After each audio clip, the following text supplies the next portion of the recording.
Good morning, everyone. I thank you all for joining in and giving us the opportunity to share our experiences with our engineering fraternity in the subject of rail structure interaction.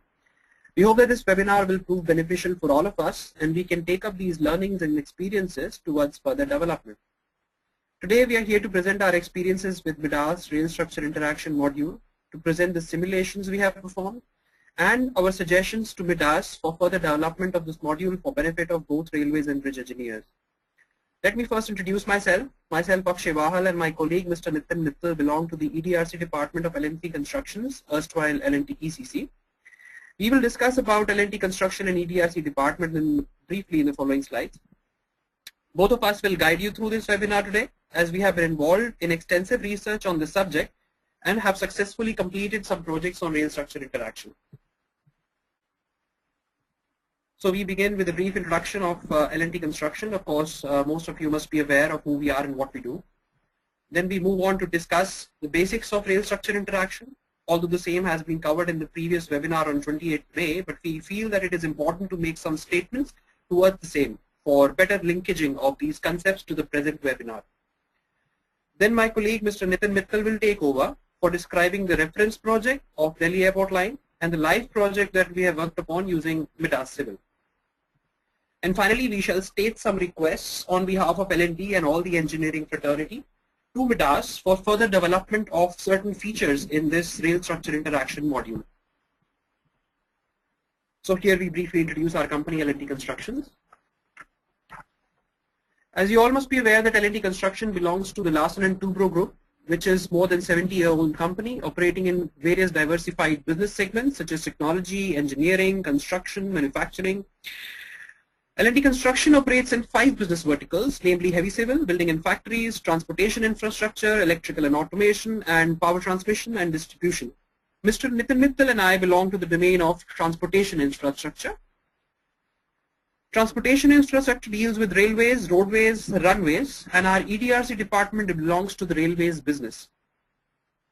As you may see from the color coding, our penetration into the railways domain is much diversified, and we operate in most of the railway sector, right from electrification, railway systems to construction. The Railways SBG, or the Strategic Business Group as we call it, to which we belong, operates in all the major sectors of railway segments, be it conventional mainline railways, urban metros and monorails, or dedicated freight corridor. Our EDRC department, which stands for Engineering, Design and Research Center, works on all the design and engineering requirements of railway sector such as bridges, buildings, tracks, temporary works, permanent works, alignment, etc. We are a team of 15 dedicated engineers and 4 dedicated draftsmen who work continuously towards our major design and engineering projects. Some of our major projects are, of course, Mumbai Monorail, first half or phase 1 of which has already been commissioned, and the second phase will be done by the year end. Second is Chennai Metro, which is also under execution. Hyderabad Metro, 160 kilometers, track construction is still under process. And finally, the dedicated freight corridor, which is the feather in our hat, and we take proud of having this project with us. And as you may be aware that all these 4 major projects which are in our portfolio are design and build. So you can see the importance of our department and why we are so focused on further development of MIDAS, because this is a very good tool for us. In the following slides, we will describe basic theory and concepts, which you all must be aware, but just to recapitulate for the audience who are first time attending this webinar. As per the Indian Railways LWR manual, LWR are rail panels welded to more than 250 meter in broad gauge, and CWR rails are continuously welded throughout the project from the depot, including points and crossings. We consider CWR as a necessary evil as it has its own advantages and disadvantages. The advantages are quite obvious, that CWR enhances the life of the rails and the wheels, as well as it improves the riding comfort, riding quality, and also considerably reduces the impact noise and vibration which are caused due to the fish plate joints. Of course, the key concerns for the railway engineers using a CWR is a possibility of buckling due to temperature increase and rail failure due to temperature fall. Both these significantly increase the risk of derailment, causing severe life threat, and therefore are one of the biggest concerns for railway engineers.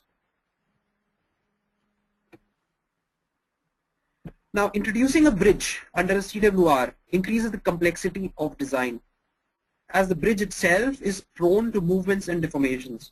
The forces applied either on a CWR or on a bridge directly or indirectly affect each other. Therefore, there is a need for detailed understanding and detailed and accurate simulation in order to assess accurately this phenomena, which we call as rail structure interaction. In order to better understand this phenomena, we need to understand how a track behaves on a bridge. The fastening that we use on a track are elastic fastenings, which hold the rail down to the track using elastic tension clamps. These fastenings have certain resistance to movement of the rails, which is directly related to the load applied by these tension clamps. After the threshold resistance of these fastenings is reached, the rail slips and applies a constant load to the track structure. This can be seen on the figure on the right, the center one, where you can see there is a constant decrease in the toe load, or the longitudinal restraint as we call it, and then it starts to slip. The displacement becomes constant on, keeps on increasing on a constant load. In case of a ballasted track, there are two different types of longitudinal resistances. One is offered by the ballast to the sleeper, and the other is offered by the fastening to the rails. In case of a non-ballasted track or a slab track, there is no ballast, and all the longitudinal resistance is offered only by the fastening. This resistance is direct function which transmits the load to the bridge underneath and also transmit the forces from the bridge to the track. This element of the fastening and the longitudinal restraint is key to accurately determining the effect of rail structure interaction and its effect on the bridge and the track. It also gives us somewhat of flexibility to change the forces, design the forces according to the structure that we have. If we reduce the toe load of the fastenings, we can also reduce the stresses that are occurring in the rails. And this is one of the very strong tools that is provided to the railway engineers to manipulate the stresses that are generated.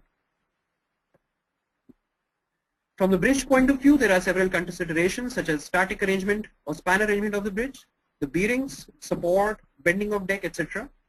With Midas, we have an advantage of either simply calculating the effective stiffness or the total stiffness of the structure, or simulating it in terms of bearings, just by applying a small spring at the end of the span, or modeling the complete support with all the data and letting Midas software itself accurately calculate the stiffness. We have used a combination of both of these approaches in our modeling, which will be explained in the coming slides by my colleague Nitin Mittal. In case of a fixed movable type bridge, we have used bearing definition, which amounts to the complete stiffness. And in case of a long span or a continuous span having an intermediate pier, that pier we have modeled accurately, and the stiffness is calculated internally by the software. As per the UIC standard for calculation of rail structure interaction, we have to consider three actions: thermal expansion of the deck, horizontal braking and acceleration forces, and bending of the deck. As seen from the first figure on the left, due to thermal expansion of the deck due to temperature rise, the free support, the right-hand side of the bridge, tends to move away, and it also pulls the rail along with it to the right side of the embankment. And therefore, on the right side, you can see that there are compressive stresses, and on the left side, there will be tensile stresses.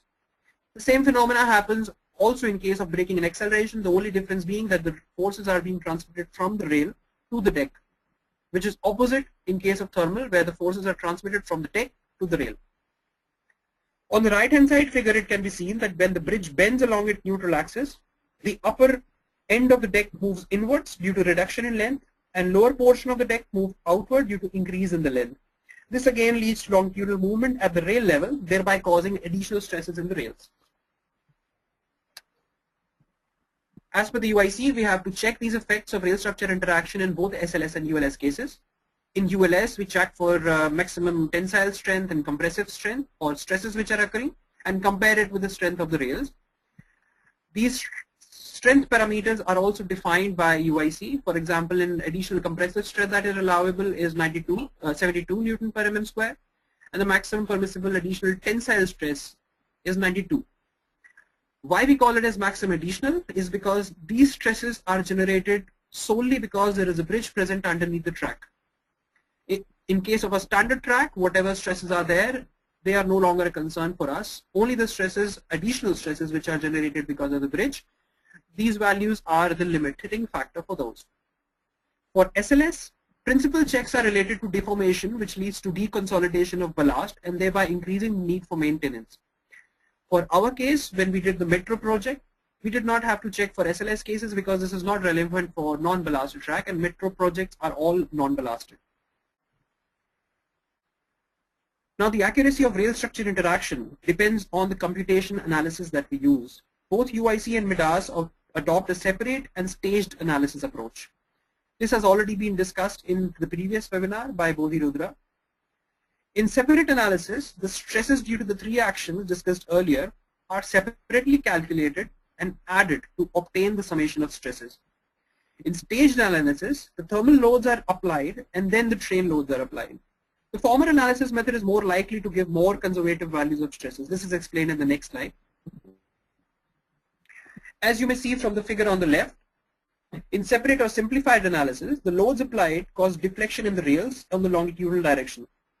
These deflections are independently calculated and the stresses are added. However, in practicality, thermal loads are always active on the track, even if the train is moving or not.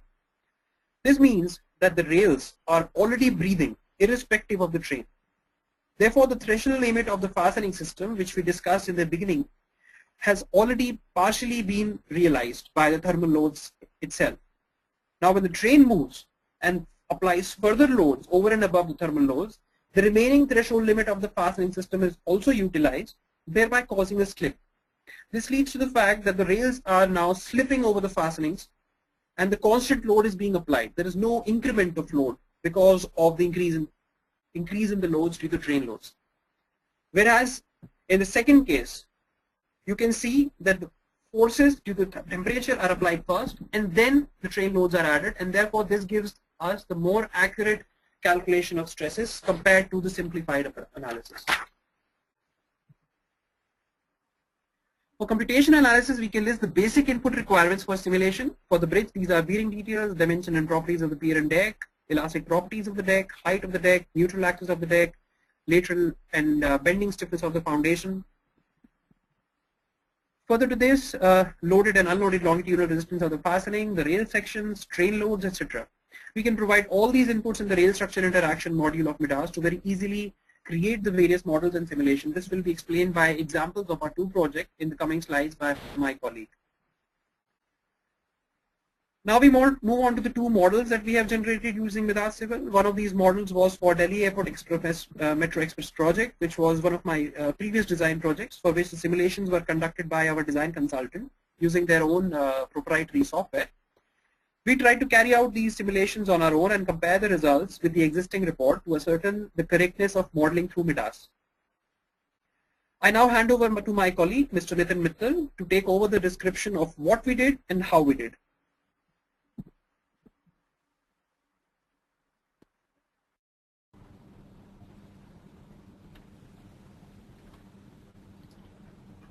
Thank you, Mr. Akshay. As already told, our first project of today's discussion is Airport Metro Express line. The RSI study concerns 19 span of AML in Dholkua area from P62 to P91, including Dholkua station and long span bridges SS1 to SS4. Client provided input data like rail and deck material properties, bridge configuration, rail and deck section properties, temperature and train loads, longitudinal restraints of fasteners, and stiffness of side piers and bearings. Based on these data, desired output were envelope for temperature variation of the deck, envelope for braking and acceleration loadings, combined envelope for temperature and train loads. Now I am going to explain how we generated model in rail track analysis wizard of MIDAS Civil with these input in next few slides. These were the input data for bridge configuration, rail and deck material and section properties. Here we can note that areas and modulus of elasticity were different for some span bridges, and COG to top distances are also different for some decks. So deck and rail material properties and DAC configuration were given in layout tab of rail track analysis wizard. Here in the right screenshot, we can see how we assigned rail material properties as per given input.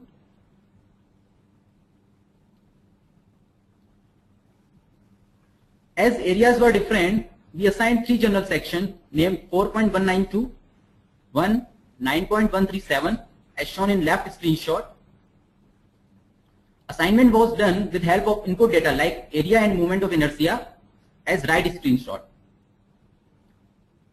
Section property of rail UIC 60 is already assigned in program. We also assigned section named intermediate pair with ID 5, which will be discussed in later slides. Input of longitudinal restraints. As explained in RSI's introduction part, longitudinal restraints for track were provided as per UIC 774-3. For concrete bed, limit between elastic and plastic zone was 0.5 mm. Unloaded longitudinal maximum stiffness was 40 kN per meter. Loaded longitudinal stiffness was 60 kN per meter. These values were provided in boundary tab of the wizard as shown in right part.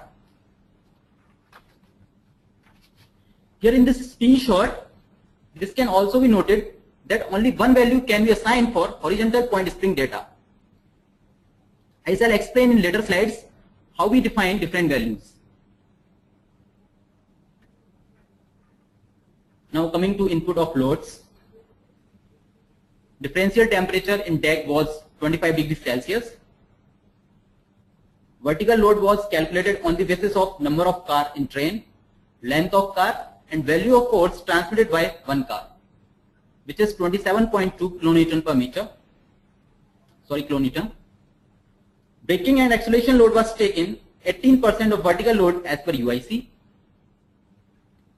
As here are 2 tracks, so in this screenshot we can see in one track braking and in another acceleration load was considered as per UIC. Now this can also be noted, we provided 5 moves so that train can be accommodated on the entire considered length of the bridge.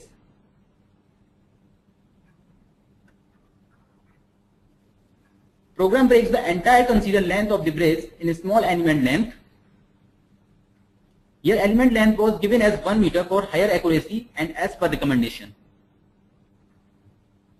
So different move case files were created by program as per input values, including file for temperature as shown in right part.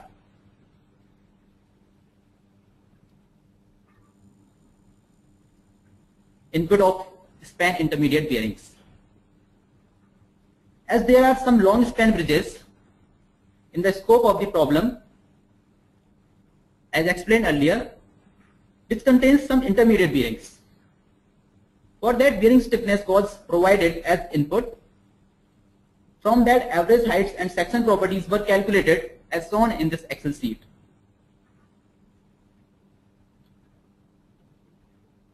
As per UIC, for substructure system, either we can provide total horizontal stiffness directly or provide a detailed modeling of substructure.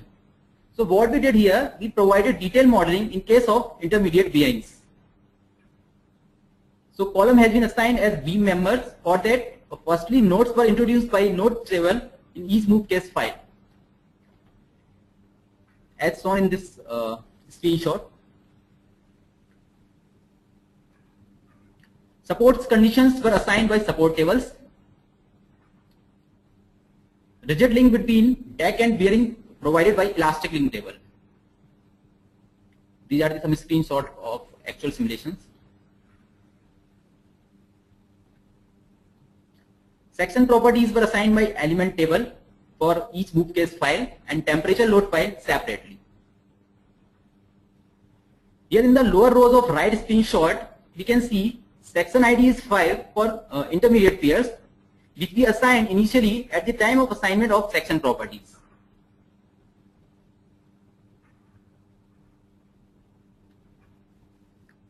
As shown earlier, there were different COG to top distances for some decks. Now what we noticed, that program took a random higher value for COG to top distances, and it applied to all spans. So what we did, we corrected COG to top distances for span by shifting the position of centroid of drag in nodes table. Here in this screenshot, we can see that rails are connected to deck by bilinear springs. As right span had larger value of COG to top distance, so we corrected accordingly.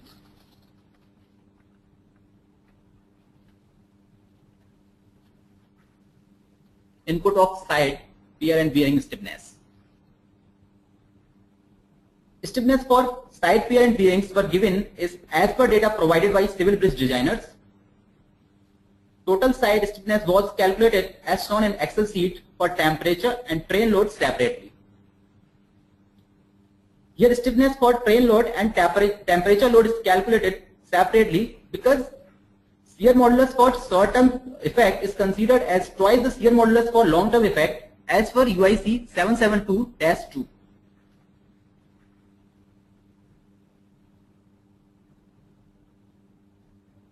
As explained earlier, with Wizard we can give only a single value for side stiffness.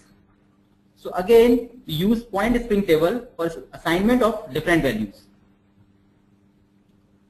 Node number of supports were taken by model and total stiffness was provided accordingly.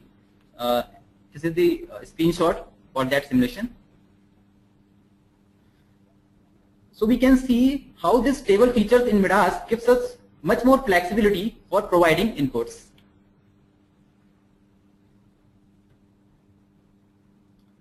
Now modeling part is over. For different move cases, different models were generated by Midas according to train position. This is the screenshot for model view move case 4. I'll discuss why it is taken here.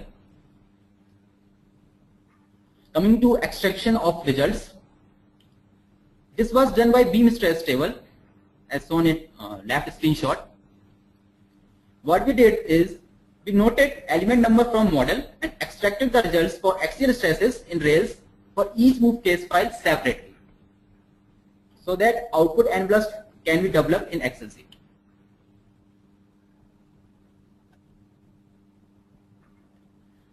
When the results were extracted, we found worst results were obtained in case of move 4.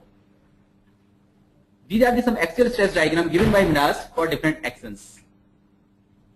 Stress diagram for temperature load, stress diagram for braking and acceleration force, and the third one is the stress diagram for vertical load.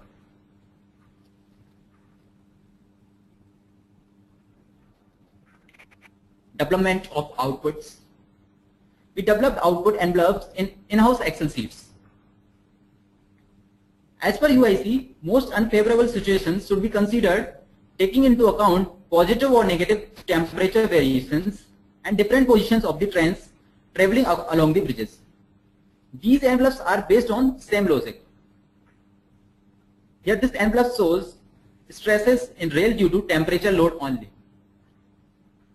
Stresses in rail due to positive change of temperature in deck have been extracted from Midas file. For obtaining the stresses due to negative temperature change, results for positive change were multiplied by negative sign. This red curve shows compressive stress on each element of rail irrespective of negative or positive change of temperature, and the blue one shows tensile stresses.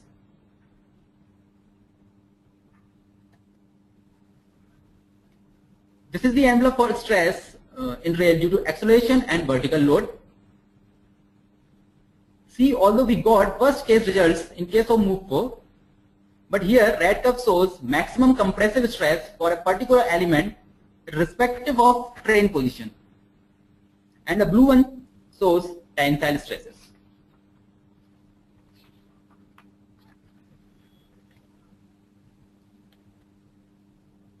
This is the combined envelope for temperature and train loads, which has been developed by summation of previous two envelopes. Now finally we got maximum compressive stress 98.5 Newton per mm square and maximum tensile stresses 99.3 Newton per mm square.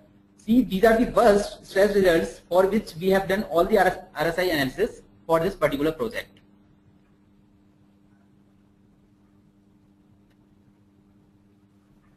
Moving to project 2.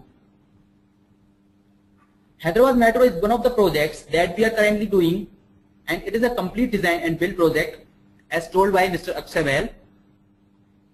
Our EDRC team has been appointed as the official proof checker for all the track related design led by Mr. Akshay Bahl. The design consultant had carried out the rail structure interaction using their proprietary software, and we had carried out the simulation using Vidar Civil to confirm and proof check these results.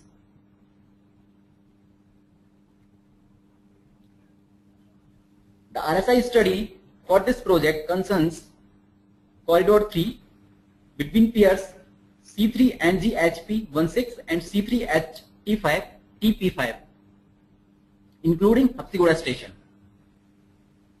Provided input and output were the same as the first project, like rail and deck material properties, bridge configuration, temperature and train loads, stiffness of side pier and bearings, and the output envelopes are the same.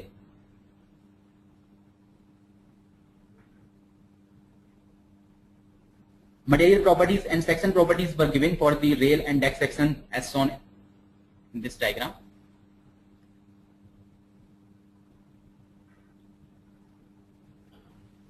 Again, deck and rail material properties and deck configuration were given layout tab of rail track analysis wizard. These are the screens of sort for that particular project. General sections were provided in section tab of rail track analysis wizard for assigning section properties of deck. As areas were different for some spans, again different section properties were assigned for them, like 3.992, 4.094, 4.279. And section property of rail is already assigned in program as told earlier.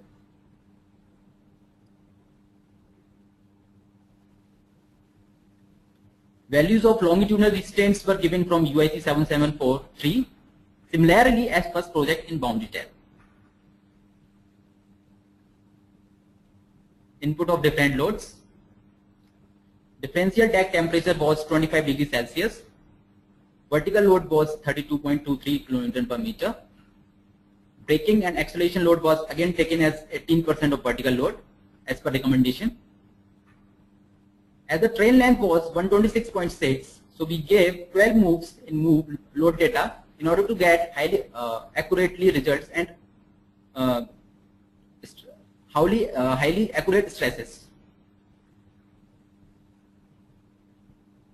Again, element length was given 1 meter as recommended. Different files for different move cases were created by software itself, including temperature one.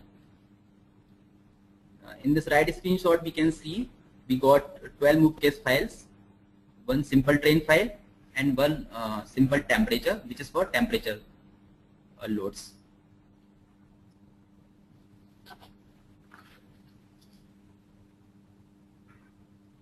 There were some span intermediate bearings in an entire considered patch. So those were again introduced in model by using nodes, elements, elastic link, and support stable.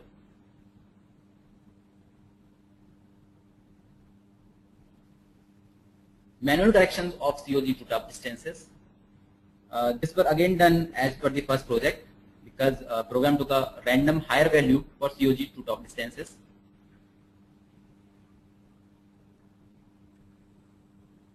This was the input of side pier and bearing stiffness for this project.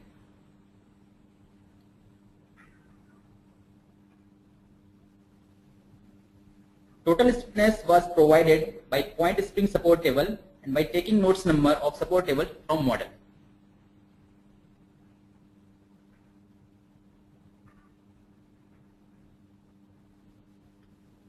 Again, element number of rail elements were noted from model and results of axial stresses were extracted for all the 12 move cases.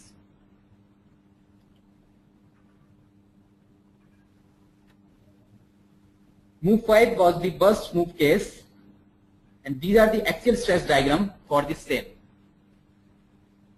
Again, for axial stress in rail due to temperature load, first one.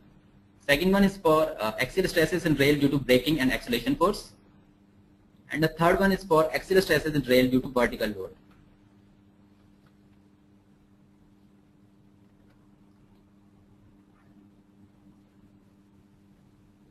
Output envelopes were developed for temperature and train loads as explained earlier in in-house Excel sheet.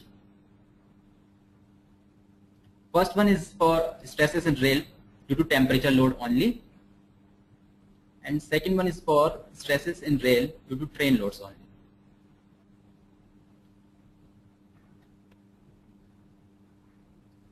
This is the combined envelope for rail temperature and train loads. Maximum compressive stress was 72.4 Newton per mm square, and maximum tensile stress was 66.3 Newton per mm square. Here we can see the tensile stresses satisfy the UIC recommendation, which was stated in earlier slides by Mr. Akshay Bahal.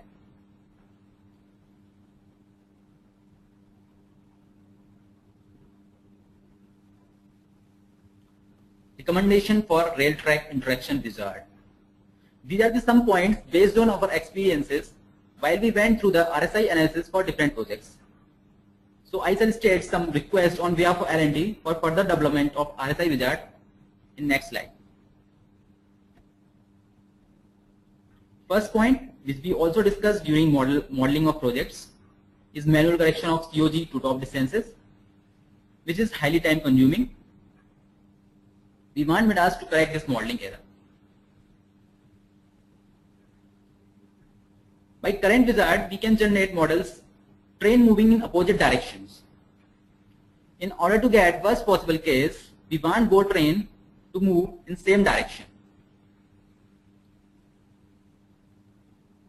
Third one, as we saw that for developing output envelopes, the stress results has to be extracted from each move case file. We want Midas to develop the envelope itself and preferably in Excel format directly. We would also like to Midas work upon development of turnout and crossover modeling in Midas, as the same become crucial in case these lie in the critical section locations.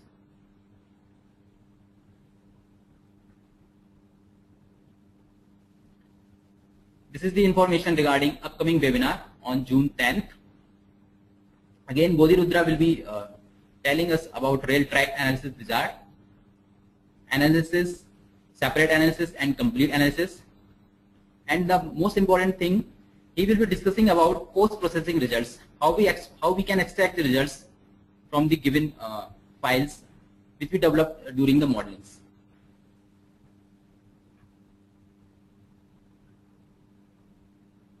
Thank you everyone for joining us.